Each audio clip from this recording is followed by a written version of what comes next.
டீச்சரா நான் ஜாயின் பண்ண அந்த ஒரு 10 நாள்லயே நான் ரவுண்ட்ஸ் வரேன், டிசிப்ளின் ரவுண்ட்ஸ். அப்ப 10th ஸ்டாண்டர்ட் இடம் காலியா இருந்தது, கிளாஸ்ல டீச்சர் இல்ல. பிள்ளைங்க சத்தம் போடுறதுல நான் உள்ள நுழைஞ்சேன்.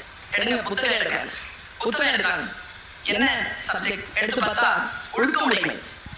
டீச்சர் வரலையா? வரல. எத்தனாவது பாடம் நடத்திருக்காங்க? 3 நடத்திருக்காங்க. 4வது நான் நடத்தவான் இப்படி கேட்குறேங்க. சரின்னு பிள்ளைங்க. அதுக்குள்ள டீச்சர் வந்தாங்க.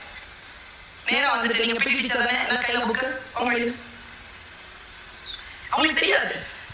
நான் மனசுல யோசிக்கிறேன், திருக்குறள் முன்னாள் பிள்ளைகள் பாடம் நடத்தக்கூடிய வாய்ப்பு இல்லை, வெளியில் போக சொல்கிறார்கள். வெளியில வரும்போது என் மனதில் என்ன உணர்வு வந்தது என்று உங்களுக்கு தெரியாது. நான் அதற்கு முன்னால் இருந்தது வேறு, அதற்கு பின்னால் நான் இருந்தது வேறு. என் மனதில் ஆழமாக வேறு ஊன்றிய அந்த தமிழை வெறித்தனமாக படிக்க தொடங்கினேன். வெறித்தனமாக படிச்சுக்கிட்டு இருந்ததுனால துறை தலைவரா உட்கார்ந்த 1 மாத இடைவெளிக்குள் அரசிடம் இருந்து ஒரு ஆணை, உலக தமிழ் சங்கம் என்கின்ற ஒரு அரசு நிறுவனம் இருக்கிறது, அதற்கு உங்களை துணை தலைவராகவும் இயக்குனராகவும் நியமித்திருக்கிறோம், நீங்கள் அங்கே வந்து 3 ஆண்டுகள் பணிபுரிய வேண்டும். பென்சிலில் இருந்து தொடங்கிய என்னுடைய வாழ்க்கை இன்றைக்கு எங்கே நிற்கிறது தெரியுமா? கிரீன் பென்ல வந்து நிற்க.